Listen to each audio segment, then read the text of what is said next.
Hi, bro people! You know that kind of person that thinks that there are a billion different genders? Today I'm gonna tackle one of them named Riley. It will be a bit longer than usual, but the sheer amount of brainless arguments deserve to be dissected specifically and brutally honest style.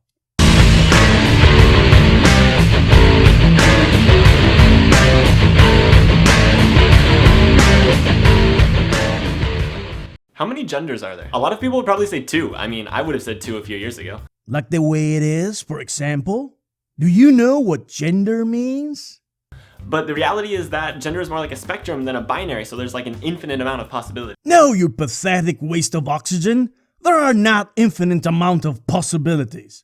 There are, and there will always be, only 2 genders, men and women, which are the definition of male and female persons.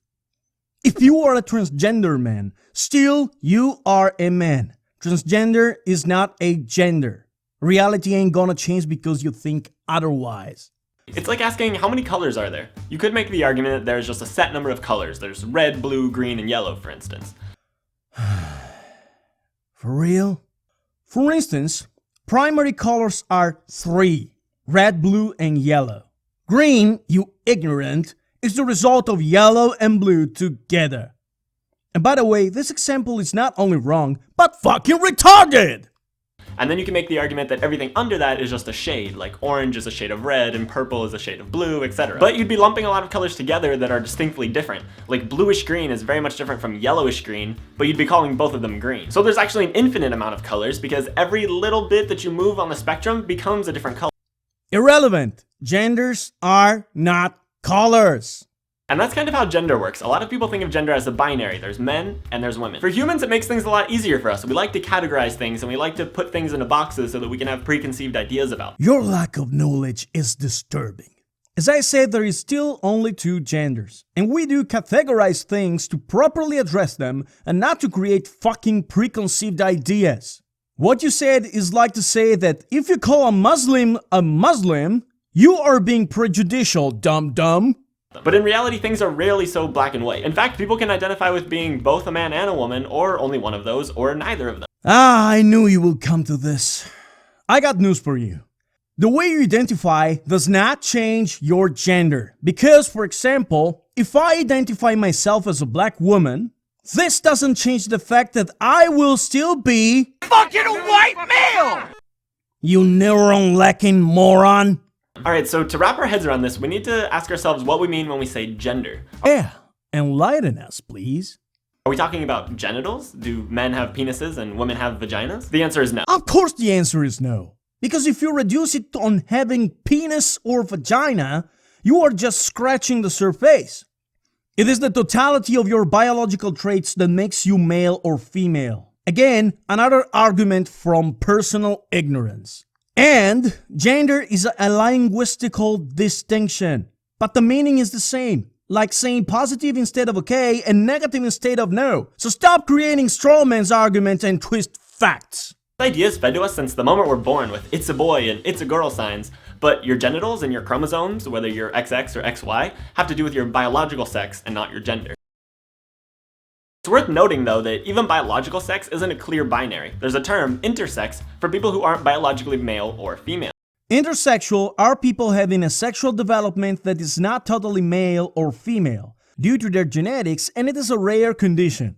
But as you can see, there are biological causes to it, not emotional ones based on how you feel to be. So what is gender then, if not our biological sex? Well, it's a social construction. It's something that human societies have created with social and cultural meaning and assigned to people based on their sex. Another strawman? What the fuck, dude? Yeah, dude, cause you're a man, no matter how you feel to be. Think of it using the colors pink and blue. We assign pink to cisgender girls and we assign blue to cisgender boys. But can you realize how arbitrary that is? Pink is not inherently female and blue is not inherently male. In fact, those color associations used to be reversed. Incorrect. That happened only in France in the past. There was no gender-related colors in use until after World War II. And it is derived from marketing, not from social construct. Producer of baby clothing noticed that on their own, most of the people choose pink for girls and blue for boys. So they started to market this color for baby boys and girls, and then it became a trend. Man, you're so ignorant that if you unlearn everything you know, you would end up having more culture than you actually do. So since gender is a made-up human concept that has no physical basis in your biological sex, each person should be able to identify with whatever gender they feel most comfortable with and most identify with, regardless of how they were assigned at birth. Again, it's not about freedom. It's about the fact that there are only two fucking genders. And if a woman identifies as a man, she will still be a woman. So no matter if you wear high heels and chop off your dick, you will still be a fucking white male! No modification to your body will turn you into something else.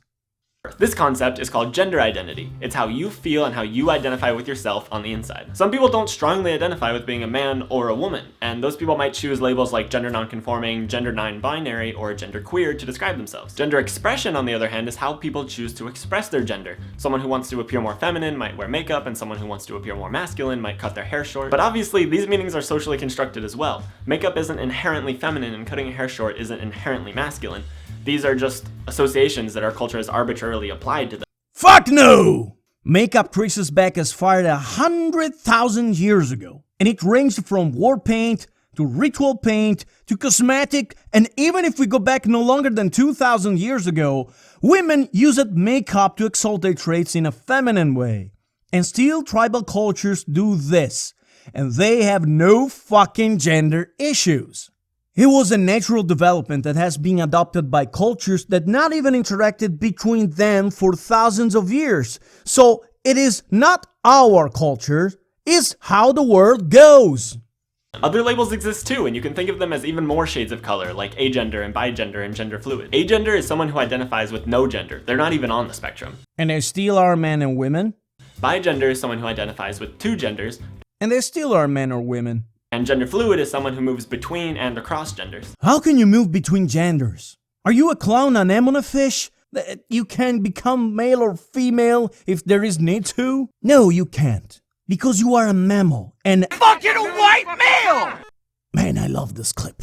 The exploration and study of gender is constantly changing and evolving too. So some words that we're using right now might fall out of use 5 years from now, and some words that we used to use aren't relevant anymore. It's important to remember that language is constantly changing and not to use language as an excuse to deny someone's gender identity. Yes, words can change meaning. For example, fag can be used to describe Milo Yiannopoulos, love you Milo, or a bunch of straws tied together. But the way you feel is not gonna change what you are in this subject, so deal with it.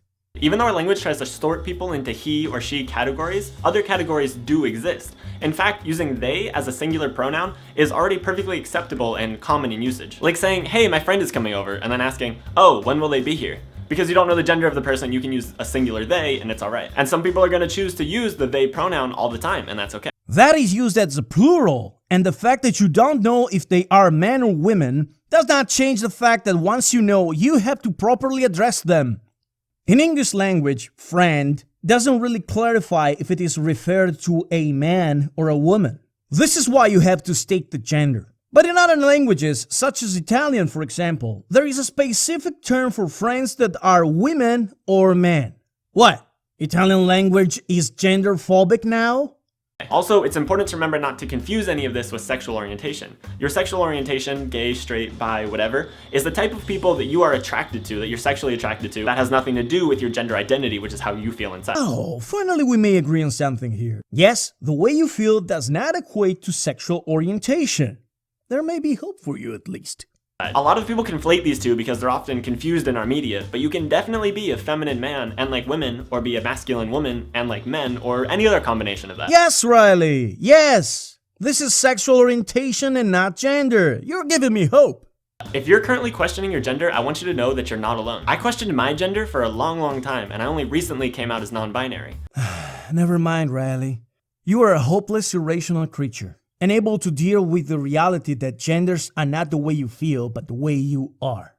And creating neologisms and strawman theories to tame your insecurities does not change reality. Don't forget to rate, comment, and subscribe, and follow me on every social media that is listed down below. And if you want, you can consider to make a donation on Patreon. You can donate as little as $1 to keep me going and produce videos that you will sure like. This is Brutal Frank, and I'll see you soon again when it's time to be brutally honest.